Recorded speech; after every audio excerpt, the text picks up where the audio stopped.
The world's going to be a better place if you just don't care who gets the credit. Do what you think is right to make people's lives better. I can never prove I did that. I can tell you what I did to get the suicide rate lower. Everybody takes credit. Nobody knows who really did it, but I still think I was on the right path. Welcome to the Tango Tango podcast. Real, raw, and unfiltered conversations with veterans and those who support them. Tune in, be inspired, and walk away stronger. Welcome to the Tango Tango podcast. As the recording said, I'm your host, Lloyd Knight, and Tango Tango is all about real conversations directly from a retired first sergeant. And I'm always super pumped to do this. I love this. Love Tango Tango. But today we have, and I say this all the time, but we have an amazing guest. We have retired Sergeant Major of the Army and CEO of Army Emergency Relief, Tony Grinston on Tango Tango. Welcome to the podcast, Tony. Yeah, Lloyd, thanks for having me. I'm really excited about the conversation. So we're excited about this conversation. We're excited that you're coming down to Atlanta a couple times this month after our conversation, but you're coming down for the next Atlanta Summit on February 24th at Delta Airlines, and we're really looking forward to the panel discussion we're going to have with you. You've already had me once for an interviewer, so I'm hooking you up with Zach Knight, a Army veteran and a board member of Atlanta to talk with you. So that's going to be a great conversation. If you're in the Atlanta area, come see us. You can register at atlanta.org. So, Tony, you live up in D.C., but where are you originally from? Yeah, I grew up in a small town called Jasper, Alabama. And the funny part was somebody one time said, when I got announced to be the Sergeant Major of the Army, it's like, oh, we got somebody famous from Jasper, Alabama. So it's a really small town. And then somebody goes, oh, wait, there was this guy, I think it was Goober from like the Andy Griffith Show, is actually from Jasper, Alabama. So Andy Griffith Show or the Sergeant Major of the Army, we're world famous, man. You probably have a great barbecue joint in Jasper, I would imagine. So, yeah, maybe one or two there, yeah. You're not one of those Roll Tide guys, are you? Roll Tide, yes. I am one of those. I'm surprised they let me in Georgia every once in a while, but no, I'm a diehard Alabama fan. So we got a little work to do. So the beatdown that we got from Indiana was, all true Alabama fans were like, I don't know this coach is going to make it. Right. Hey, man, you gotta win. We gotta win championships. But we had a good run at it, and Alabama has been a great team, and I'm still extremely loyal. So yes, Roll Tide. You do. Go Dogs, and you mostly have the Dogs number, but we get you every now and then. So I think we get you sometimes when it matters. But what were your interests when you were growing up in Jasper, Alabama? I don't know if there was interest or work or what it was. I grew up with, a brother, a sister, but it was a single mom household. We worked a lot. When we were kids, you help mom. And when you got older, you work for your uncle. It's like, I don't remember a time where I didn't work, but, in the fun or interest outside of that, clearly football. I love football. I love sports. I love being outside. If it's football, basketball, anything competitive, I was like, and outside, I was all in. I think if I'd been a little tired, I kept playing football, but, 5'9", I started off at left tackle, which is, wow. 5'9" is never going to be a left tackle. What problem was when I was a kid, I was super tall. When you look at my elementary school pictures, they're like, here's everybody, then there's me. The problem is I stayed here and they all went here. So I love sports. I love being outside, enjoying being out in the nature. I didn't do a lot of hunting and fishing. Maybe that's because, my mom didn't hunt or fish. I didn't have any, male role models, or it doesn't mean that women don't hunt or fish, but my mom was too busy just working, and there was nobody really goes, hey, let's go out and do this. But I was always outdoors doing something exciting and fun and active, and I still like to do that to this day. But growing up in Alabama, though, is kind of funny is that, and I tell people this, I'm like, oh, is this really true? It's actually really true. Once we hit summer, we take our shirts off, our shoes, and we didn't put them back on until we went back to school. So we're very country, is what we would say. I don't know. We're very country. So no shirt, no shoes, no service is a real thing. So. Well, I don't know if we had like a store like that in my little area. We had woods, it took us a little while to get there. But yeah, it's still a real thing. Probably. I don't know.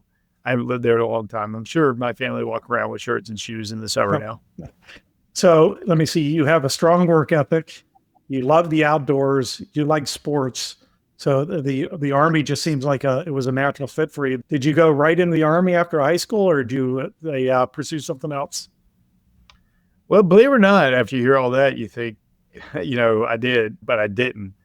And I had a real passion to go to school, I guess, because maybe I saw my mom struggle with what she'd done and she didn't graduate high school. I'm pretty sure my grandmother didn't graduate high school. So I said, first of all, I'm going to graduate high school, but not only that, I want to go to college. Yeah. And from somebody that just said, let's be outdoors and be out and very active, I was very adamant that I get my education, says the guy who dropped out and joined the Army. But that's what happened. And I didn't really drop out. I didn't fail out. I just cashed out. So I'd gotten scholarships to go 2 years at a local college and 2 years to the University of Alabama. And when we say like 2 truths and a lie, people will say, was that for running or sports? Actually, it was for academics.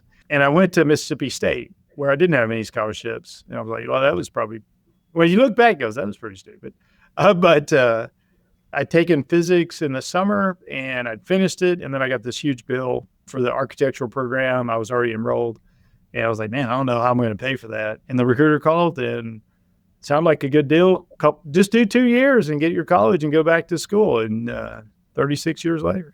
So did you ever in your wildest imagination, when like you were signing your name at the recruiter's office, that you would stay for 36 years and you would advance to the highest enlisted position? I mean, I bet your thought process was nowhere in that galaxy. Absolutely not. I just told you I wanted to get my education. But let me tell you, my mom, I had such a bad temper. My mom was like, you won't make it a day in the Army. Like, somebody's going to make you mad. You're going to lose it. And, you're not going to last. So my mom didn't think I'd make it 5 minutes because I had a huge bad temper. And I guess where I got that from, it was her. That's the pot calling the kettle black. And so I'm going to be honest, when you really look at it, I can give you, it's like this serendipitous little things that happen my entire career that kept me staying in. And it was never, at no point in that first probably 25 years did I think, oh, I'm going to be this amazing Army. Now, people say that, and, for the 1% they actually get it right, or probably 1/10 of the 1% of the people actually say that, you pick the person, along the way, people say, oh, this guy's, one day he's going to be the SMA. I'm like, okay, I'm getting out tomorrow. So I was telling him, I was like, yeah, you don't know me.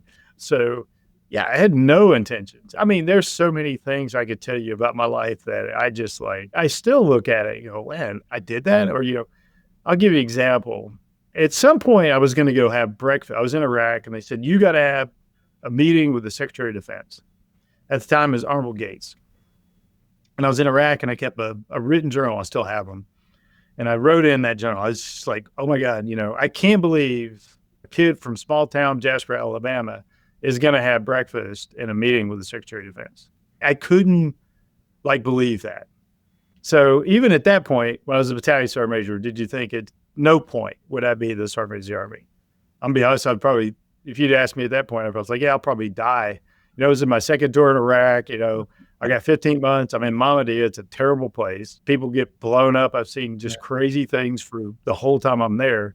And I'm like, I'm not going to live past, this day. I hope I get to see the Secretary of Defense tomorrow. It's kind of a moment. Wow. But at no point did I ever think, I'm going to get that point. I think the first time I really thought this is going to be possible, I think I was at JBLM and I was the Corps Sergeant Major. So somebody said, well, what do you think you want to do? I said, well, I think it would be great to be Force Com, TRADOC, or the SMA.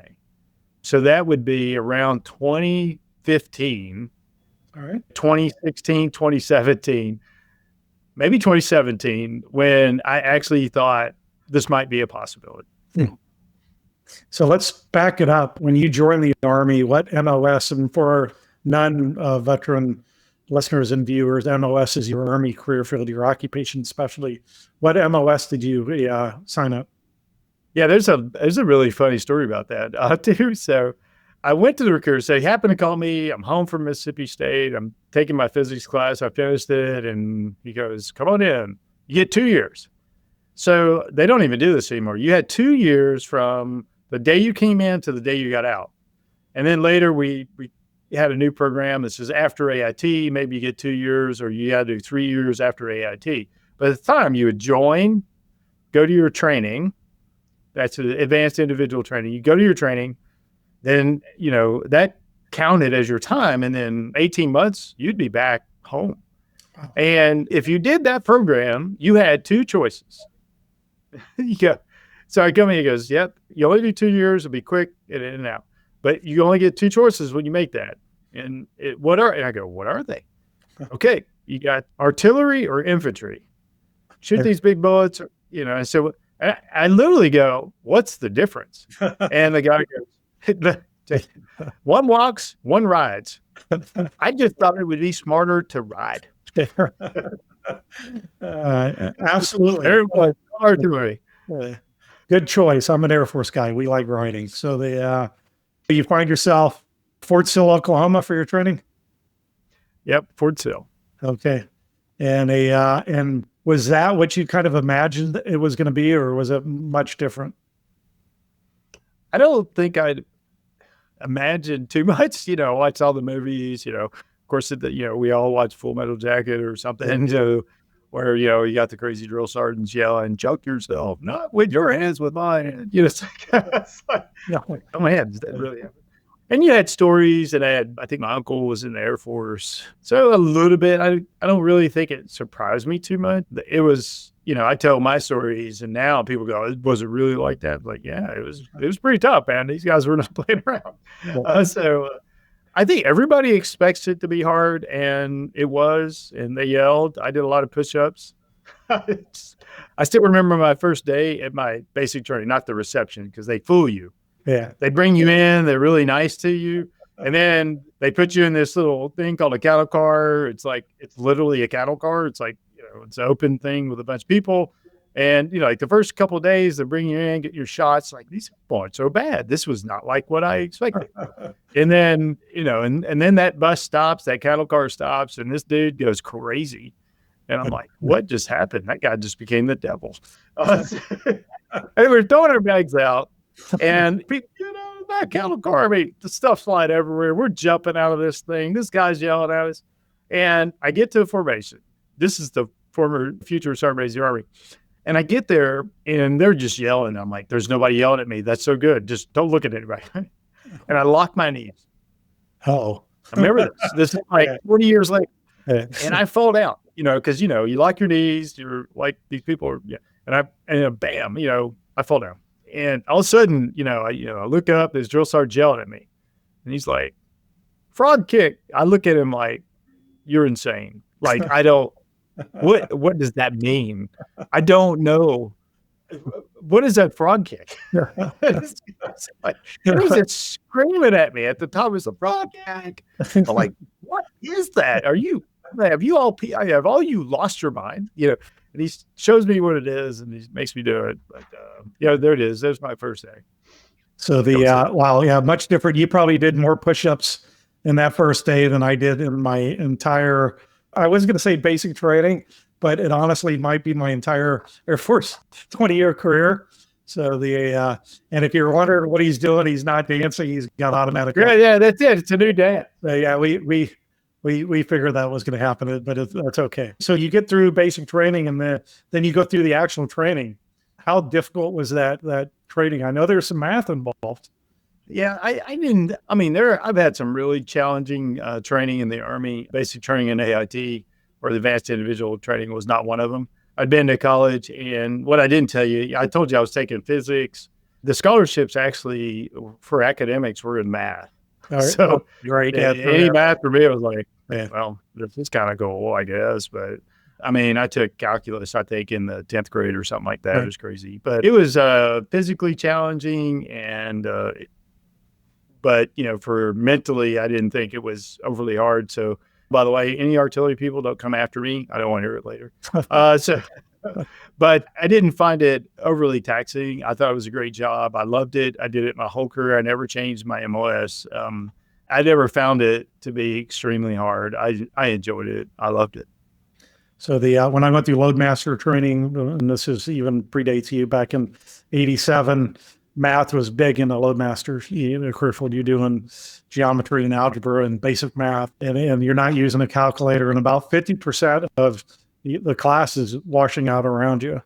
And it gets really stressful when you're at a table of 8, and the next thing you know, you're the only one at that table. But it was math, and I had to learn study discipline because honestly, I was not like you. So I was not a good high school student. And I had to figure out and get study discipline. And then it worked, which ended up, serving me very well with all the degrees I had earned. Let's talk about degrees. So I'm assuming that you end up going back to college and getting at least one degree, and probably more than one. We'll talk about that. But yeah, I got one. I have a bachelor's degree in business administration. And, I started off as an architect. Well, guess what? Going to night school to be an architect's not going to happen in the Army. So it's like, yeah, right. Okay. So I took a lot of classes in the beginning, and this is all internet, online classes. So I still remember while everybody else was going out to clubs and doing these other things, I was going to night school. I mean, any chance I got where I wasn't in combat or the field, I was going to school at night. And I did that for years. Everybody's like, well, you were a slow learner because it took you 16 years. It did take an extremely long time for me to get my bachelor's degree. I would like to say it wasn't a slow learner. It might be because I'm pretty sure I didn't miss any deployments, even before 9/11 happened. I'm a Desert Shield, Desert Storm combat veteran. I've got a tour to Kosovo. I've got all these tours all over the place. So I was very, I don't know. I never said, hey, I'd love to volunteer for this. It's just the units I was in really kept us out and away. And, but I was very adamant that I was going to get my bachelor's degree. And the story is, why did I go ahead and get my master's? I was like, you did your master's. I was like, well, 9/11 happened, and I actually applied to get my master's while I was at the Sergeant Major's Academy. I finally finished my degree. I was like, let me go ahead and get my master's. And they're like, well, you need 6 more months and to get it started. I said, well, 6 more months, I'm going to be back in combat. I said, I need to get it going now. And there was you got to wait because as soon as I finished my class, I had to wait, get my certificate. I think I may have taken an introductory class, but they said, no, it's going to take you a little bit longer.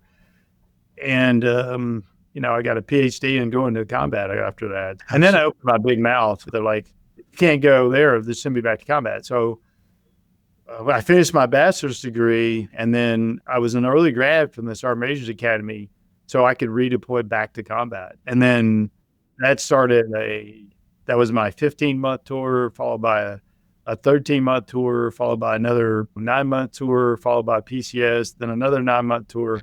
Yeah. So I apologize. No master's degree. You don't have to apologize. Maybe I've got a master's in combat or something. Yeah. Like you said, you have a doctorate in combat. Holy cow. So it's persistence. I like the persistence story. And the Sergeant Major Academy alone, if I remember right, is that 8 months, 9 months, something? Are you insane? Yeah, it was supposed to be 9 months. Yeah. I got the 6-month version. Very well. I think, hey, congratulations. You'll graduate early and redeploy to combat. It's great. So the Air Force, we have a senior NCO academy, and our senior NCO academy is 8 weeks, and some Army sergeant majors can come to that. So I had a great one in my class. He thought they were sending him to the senior NCO academy to learn how to be a gentleman. So they can eat with a knife and a fork. It was really funny, but he really appreciated the learning that went on there. And so it's an incredible academy. It was outside of the First Sergeant's Academy. I think it was probably the best school I went to in the Air Force. So let's talk a little bit about combat. What units did you were you a sergeant major in combat with? Okay, so you said sergeant major in combat. Okay. Yeah. Well, I moved around a lot. So, yeah, let me think. So we did Fort Drum up in New York. So 10th Mountain Division was the first sergeant major combat tour. That was 15 months. The second tour as a sergeant major was in an infantry brigade out of Baumholder 170th out of Germany, Baumholder. And then that's my second and my second, well, actually, at that time on my third combat tour, maybe my fourth, but that was my second time as a sergeant major in an infantry brigade in Afghanistan. And then I went from that tour in Afghanistan to Fort Campbell, Kentucky out of the 101st and deployed again with the 101st back to Afghanistan. And then as a division sergeant major, I deployed to Iraq with the 1st Infantry Division out of Fort Riley in 2014-15, and that was my last tour as a sergeant major. And I've got 2 or 3 before I was E9. Yeah. Okay. Wow. So now let's talk a little bit about your ascension to become sergeant major of the Army. Can you talk a little bit about what that process happened? I imagine it was not a short process. That when your name came up on the Hill, there was probably a bunch of other candidates that had to do with interviews and background checks. And so how long was that process and what did it look like? Yeah, I used to joke and say, yeah, you voted for me. And people are like, I must have missed that vote. There's no vote. So, that's what I tell the soldiers, like, you voted for me if you don't like it. They're like, I'm going to revote. So there's no election. So you had to be at a certain level. At the time, you had to be a 3-star, working at a 3-star level before you could submit your packet. So you submitted a packet. They went through a screening process. And then I think there was the in-person beginning of that was, I think, 9 people. I can't remember the exact number. And they review your packet, you come in, and of course, just like any good thing, you start out with a PT test. Wow, and, really? Yeah. Be the sergeant major of the Army. And you're graded. And it was a scored event against everybody else. So you came in. Matter of fact, we were driving in the riding over there, and we're kind of joking. It was cold. It was like 31 degrees. And it's like, we're riding over to Fort McNair. We're going to do it over Fort McNair. And it's 31 degrees.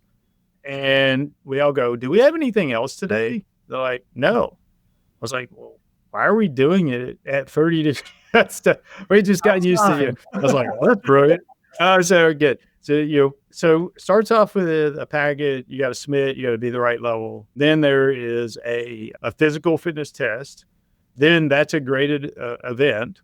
And then your packet goes to a panel. And then you get a time slot. The questions are no topics, Army. That's what you get. You didn't know who was in the room, and you don't know the topics. So you literally breach the door and I'm like, I don't even know who's going to be in here. So, and then what are they going to talk about? Anything in the Army. So that goes on. And then once you do that, if you get past that, they narrowed it down to 5. Once they narrowed down that 5, you had the top 5 had to do an interview, a personal interview with the chief of staff, which was Joe Milley. Then once that's finished, they announced who would be the next sergeant major of the Army. Now, I thought that was a little easy. So I actually made it harder. So actually it wasn't easy. It was very tough. Everybody in that room was either a 3 or 4-star or the sergeant major of the Army. In that panel, when I walked in the room, the only enlisted was the sergeant major of the Army. And the majority of people asking me questions were 4 stars. All right. Generals. Yeah. Okay. So, good luck. That's an easy one. Were the questions on scenario based? Were they history based? Were they Army regulation based? No, they didn't ask Army regulations based. It's like, yeah. I wish. AR 678. No, those were the questions they were asking. Yeah. All right. So it's more scenario, and I'll give you, like, what would you change about the Army? Okay. Or what's wrong with the Army? Like, pick a topic. Sexual assault, suicide, didn't matter. Yeah. Okay, tell me what's wrong with, how come we can't fix suicides in the Army? I'm like, okay. And actually, I remember my answer. I think that there was some kind of question like that. I said, our problem is we look at it holistically. We play whack-a-mole. This isn't about solving one problem. It's about solving all of them. The better we do with how we treat people and how we do things, that fixes all the problems: sexual assault, suicides, domestic violence, and all these things. But we always like to focus, today it's sexual assault, tomorrow it's suicides, next time it's going to be domestic violence, then it's something else. And I said, it's all linked. And that was one of my answers. But I promise, you get a panel of 4-star generals, I don't care who you are. That's mildly intimidating. I think they tried to intimidate me too. They're like, they got all stern looking at me. And you were my division commander, man. It's like, don't even try. So you mentioned you made it harder on yourself. How'd you make it harder on yourself? I made it harder on the next guy, not me. But what I did, and I said, what do I really do as this Army Sergeant? What's those things I felt like I would have done better if I had prepared more and had a baseline? So you're not going to know how to be the Sergeant Major of the Army until you're the Sergeant Major of the Army. I want to be clear on that. But the things I do that, are really hard is testifying in front of Congress, because no other enlisted routinely does that.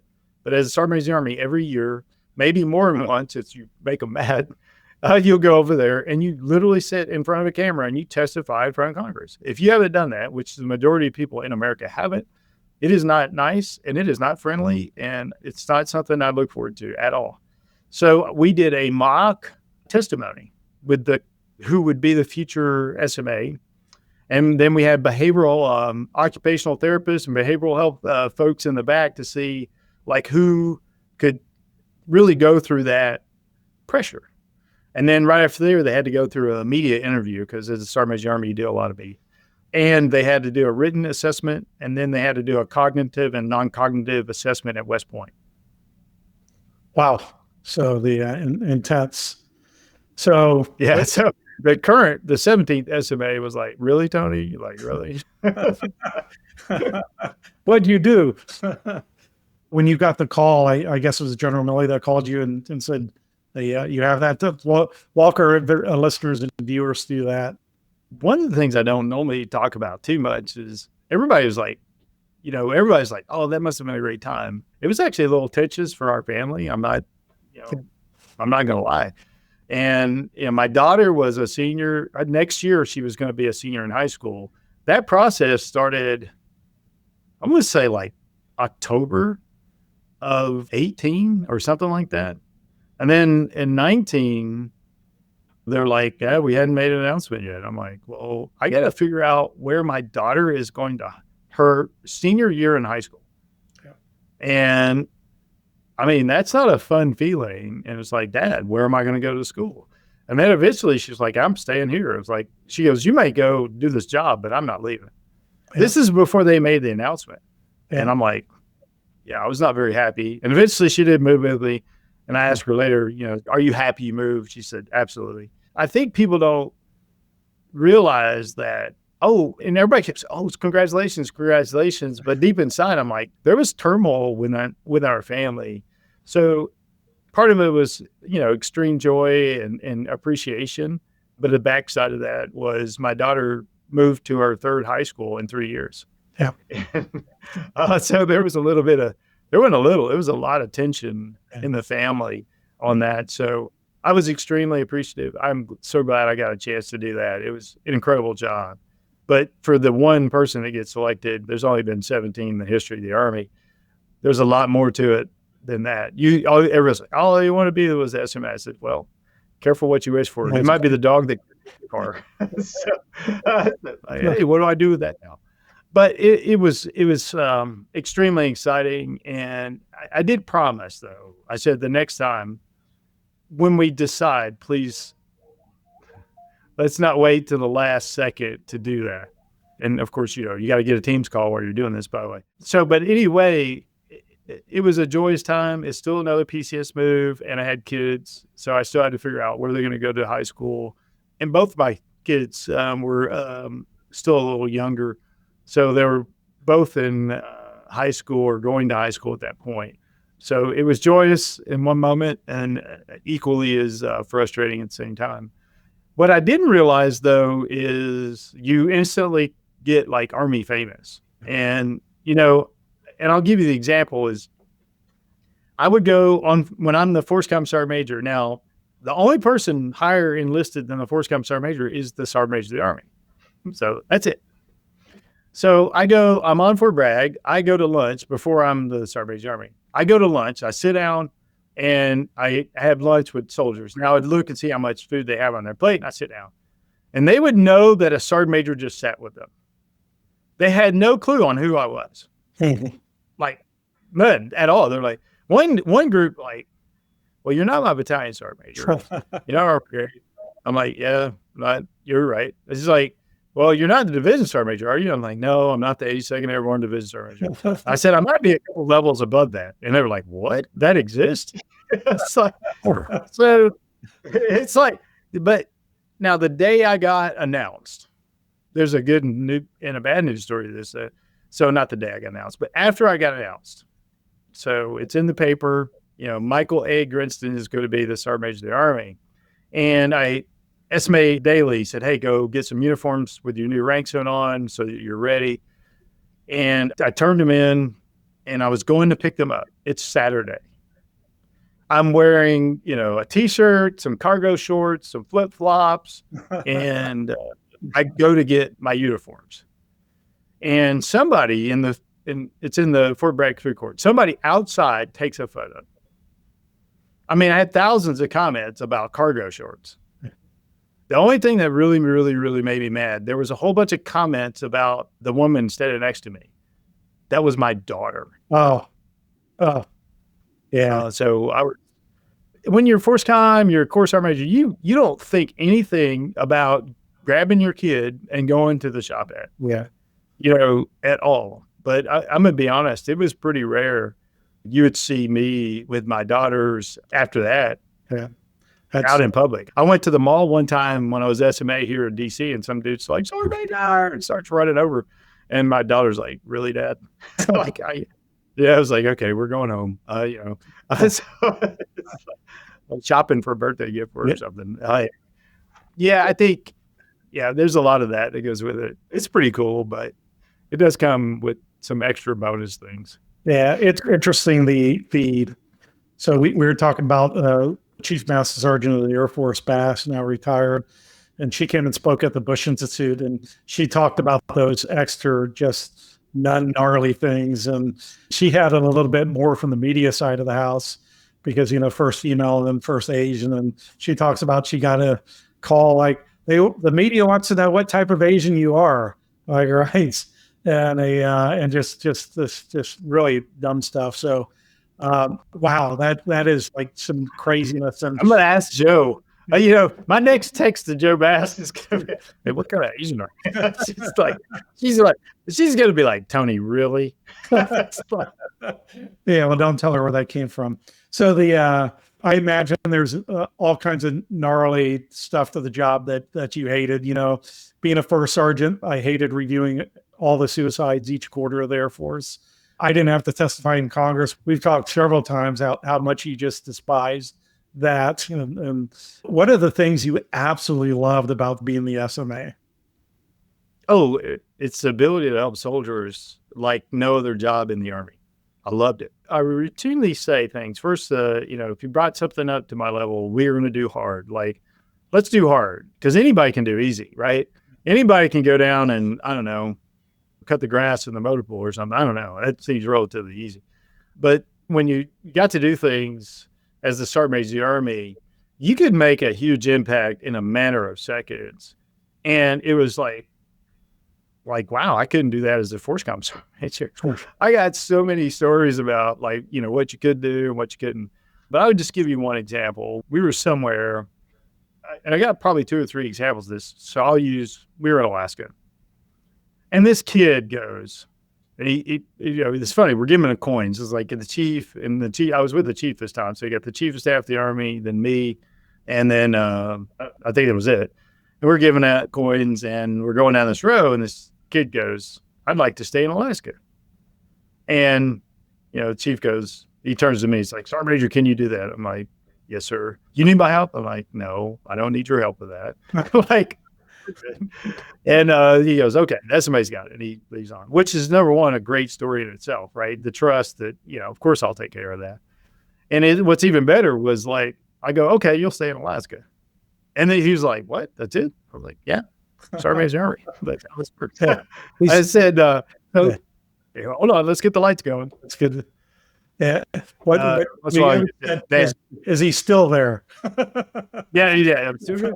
So, you just when the HRC Sergeant Major gets a call from the Service of the Army and says, hey, you're going to take this, kid off assignment and he's going to stay in Alaska.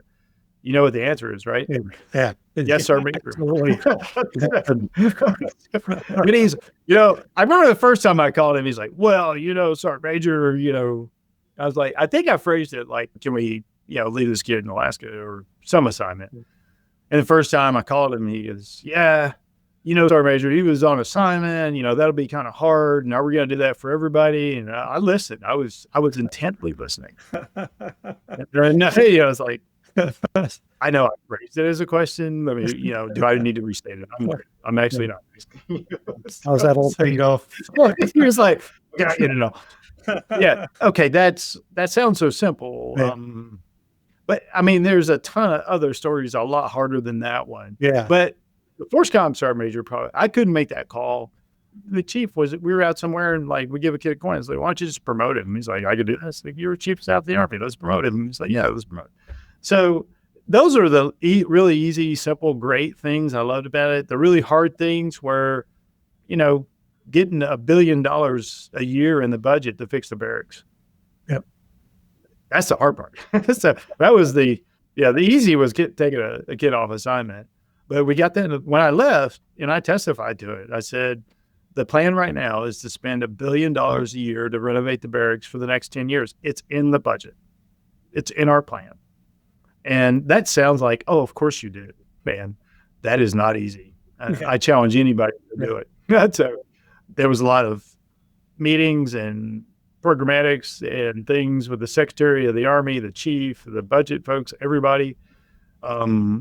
No, we can't afford that. We can't do this. And I'm like, I wasn't backing down. But that's what I loved about being the Sergeant Major of the Army is you can make a lasting difference. It'll be 10 years from now. Somebody's going to say, I really enjoyed this. And I'll probably just smile. Like, yeah, because it takes so long to get things going and done that if you do it the right way, it's an incredible impact for years on the Army if you really push for the right programs. Huge. And I take it back to what you said about suicides and assaults and crime in the military. It's about improving things as a whole, like, right? And living conditions, like, holy cow, like, I want to live someplace that's safe, clean, and comfortable, and that I'm not going to have to worry about mold, like, right? And that or the building falling down around me. So I've seen the impact you've had with the barracks renovations, and we see what's going on with base housing. So we owe that to our sailor, airmen, Marines, Guardians. And one of my most famous stories was somebody went out. No, Secretary of the Army, Secretary War went out. She went to Fort Bragg, and somebody said, "Hey, the barracks are really bad." And she goes, "We need to look into this." I said, well, I'm going next week. I'll go check it out. And then somebody goes, no, we went and they're not that bad. I was like, okay, well, I'm still going to go because, I am who I am. Now, remember, somebody said they're bad, tells the Secretary of the Army, I'm going to go. But then in there, somebody says they're not that bad. Just remember that. Yeah. So I'm going for a different reason. And I take a reporter with me. So remember, they're not that bad. So, we're going to do some other pieces, but the reporter's still with me. He wasn't there for the barracks. It was for something completely different because it's not that bad. And I got to one or two rooms and I just stopped. I threw the reporter out. I threw everybody below, like senior sergeant majors out, and said, I want everybody moved, like right now. Yeah. Like, right now, like right now. Like, and it's a well-known article, by the way. Yeah, but because he wrote it, he's back there like, guys, he's not in the room. I threw him out too, though. Yeah. But he's like, yeah, he looks pissed, and he just threw everybody out. And I said, you will move everybody out of this building. Again, it was that time I didn't even phrase it as a question. I made a lot of phone calls and said, hey, I'm going to need some money to move people out. We're going to need a place for them to stay. And I made a bunch of phone calls on that, and we moved everybody out. So, and then we renovated the building, and we got the money to renovate it. But it goes back to what you said. Why was I so passionate about that? I mean, imagine, you got a crappy place to stay. And I was still working on food service. I had a meeting every quarter with everybody worldwide on food. Yeah. So I can tell you. Anyway, and then there's all these things I was trying to work on. I said, man, you got a bad place to stay. You got a crappy food. And you got, throw in my wife with me, or throw in, I wrecked my car. Yeah. And then we go, and then you got a suicide. And I said, what I thought about prevention is that when you prevent something by a barracks, a food, or something, everybody will take credit. Nobody will actually know what fixed it, but you'll just know that it didn't happen, right? So in 2022, we had the lowest suicide rate we'd had in 10 years. And of course, everybody's, oh, that was us. It was the chaplains. It was the resiliency folks. It's like everybody takes credit. Oh, man, look what we did. And what I coach a lot of people to, I said, hey, you know what? The world's going to be a better place if you just don't care who gets the credit. Do what you think is right to make people's lives better. When you do that, like, I can never prove that's, I did that. I could tell you what I did to get the suicide rate lower, but because it didn't happen. Everybody takes credit. Nobody knows who really did it, but I still think I was on the right path. You are absolutely on the right path. And I'm going to use an Air Force core value. So excuse me, your service before self. I think you're passionate to support the soldiers out there.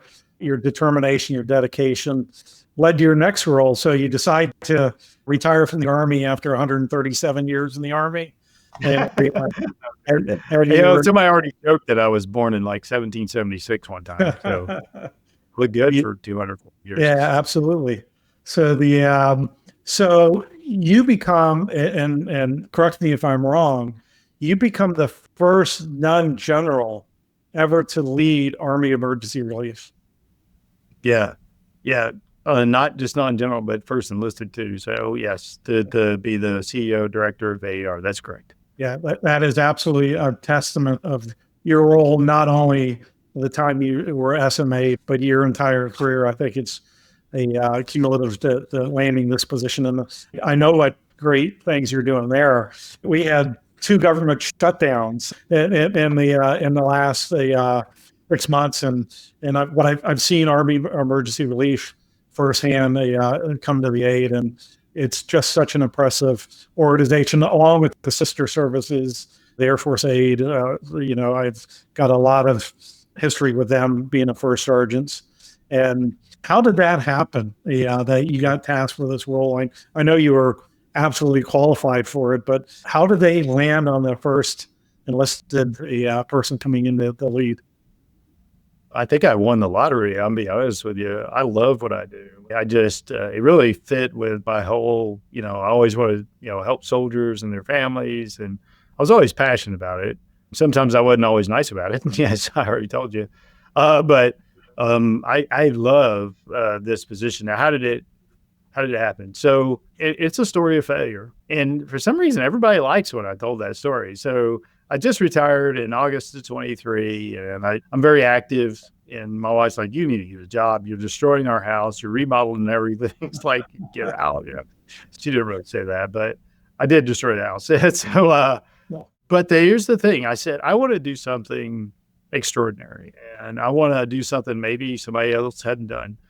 And I applied to be the CEO of a different job, and I didn't get it. And I posted that I didn't get it, and everyone's like, "Oh, well, that's so cool that you failed." I was like, "Well, thanks. It sucked. Appreciate it." I was like, "Yeah, great." I was like, and then I got calls like, "Are you okay?" I'm like, "Yes." I was Sergeant Major. I was like, "You don't even start for me." because I wanted to challenge myself. I wanted to do something. Now, there's probably people go, I ran a business. Like, I didn't start my own business and run it. It's going in, doing interviews to say that I'm qualified to lead an organization where in the past, you look at their resumes and you'd say they weren't. And I didn't get that first job. And I said, well, what about AER? And somebody said, wow, you'd want to do that? I'm like, yeah, I think that'd be kind of cool. And I think I said, go work for AER. And then like, oh, you'll just be the CEO. So my first lesson to myself and anybody leaving out is tell people what you really want to do. And then maybe there'll be somebody along the way to help you. You know, you have to tell people. So that's kind of how it started, is that I would go, yeah, I think I would, love to work for AER. And if I don't tell people that, then they never believe that's a reality. And then a few months later, I got here. So I think part of it is don't sell yourself short. Be realistic, because there are going to be some failures. It doesn't mean you are a failure. It just means you didn't get that job. You just keep going. But you have to try, and you have to tell people that you're trying. Where a lot of times, you're talking to your wife and that's not going to help you. You have to tell people that, hey, what would, when people ask you, what would you like to do? I thought about this. So I was lucky enough to get in this position, and said it's November 23. I've been here. I took over as a CEO in January 24. And I was telling somebody today, I don't believe there's one day that I've had where I didn't enjoy coming to the office. It's tough. The government shut down. I mean, there's a lot of frustration things. It's a business. There's all these things. The worst thing, is firing somebody. There's all these things that come along with this, but there's not one day I think, yep, why am I doing this? Not one. It might have been every other minute. I had to go over the jobs like, why did I do this? We get to help soldiers. So I love my job too. I get to help veterans and service members, and just to drive this. As a matter of fact, wonderful. Yeah, Lord, it's so great. And somebody's like, why is it so much better than I did incredible things as the Sarbanes Army. And I told you about, assignments and things. But at AER, I mean, I got a board, but when people say, I need help, I can go, yep. And the latest story is somebody called and said, hey, this family is really struggling. Child's got like cancer. They need this oxygen bottle to move around. And it's kind of a bad story where the Army said, and TRICARE said, we'll pay for it. But they couldn't find a vendor that would take TRICARE. And so they called me. And our policy says, oh, if TRICARE's paid for it, why would we? And they called me and said, hey, Tony, this person needs help. I go, okay, we'll help him. I'm like, that's it? Like, that's what it means to be the CEO. So it was great. And then about 5 days, we gave him a grant. They got the thing. And I got this beautiful note back from this woman. And she said, I have been struggling to do this. We've rented this machine. It's cost us thousands of dollars over the years. And AER helped us in 5 days. And we've been struggling with TRICARE for 2 years. Yeah. That's it. You got to love that. You have to love that job. Absolutely love that. Hey, for our listeners and viewers who aren't overly familiar with Army Emergency Relief, can you give us a 40,000-foot overview? I know we see the banner in the back that has some of that listed, but yeah, can you break it down a little bit more? Yeah, we're number one, we're the Army's nonprofit. And people go, are you really? I was like, yeah, really. So we have active duty board members on our board. So we go to the Secretary of the Army, and they sign a memo allowing active duty board members to sit on our board. And we only help active duty soldiers, Guard, and Reserve. So if you served only one term and then you get out and you're a veteran, you call me. I'll try to find another organization. I actually call Lloyd. We'll find somebody to help you, but we don't provide assistance to veterans unless you're a surviving spouse or a retiree, you retire. So active duty, Guard, and Reserve under certain conditions, and surviving spouses and soldiers get financial assistance. You need to help pay for your house, your car repairs, basic needs, health and welfare, like the wellness. TRICARE didn't pay for something, workforce development, career skills. We do scholarships, but it's all financial assistance to serving soldiers and their families. That's amazing. These service organizations, the goodness that's out there and helping out at the tactical level, you guys are making a huge difference. So any of our listeners and viewers that want to get involved, want to donate, how can they find you guys? Yeah, it's armyemergencyrelief.org. One big word, no spaces, just armyemergencyrelief.org. You go in the middle there, and I'll put a plug in really for if people need help, you go to that same site, armyemergencyrelief.org, and you apply for assistance, click that button, and then you can start the online application. Right next to that is a donation button too. You just click on that and you could donate. But more importantly is if there's anybody listening and they're a retiree out there or a surviving spouse or an active duty soldier and they need financial assistance, please go to the website and then click on that assistance button. And then for those that really want to help soldiers, active duty, those soldiers that are serving over in Poland or wherever at in Syria, you name it, anywhere in the world to get assistance, you can click on that donate button if you'd like. Thank you, Tony. Absolutely amazing. Thanks again for coming on the podcast. Thank you for coming out to Atlanta. Looking forward to that conversation. Looking forward to breaking bread with you again in the near future. And wow, thank you for your service, not only in uniform, but thank you for your service out of uniform. You're making a huge difference. It goes noticed even by your Air Force brethren. We're noticing what amazing work you're doing. We appreciate it. And to my listeners and viewers out there, as always, be like Tony. Be safe, be kind, and be remarkable. The Tango Tango podcast is proudly sponsored by Supply Chain Now. Join the Tango Tango community for more inspiring stories. Follow us on Facebook, X, and LinkedIn. Subscribe to the Tango Tango YouTube channel and follow and listen to Tango Tango wherever you get your podcasts.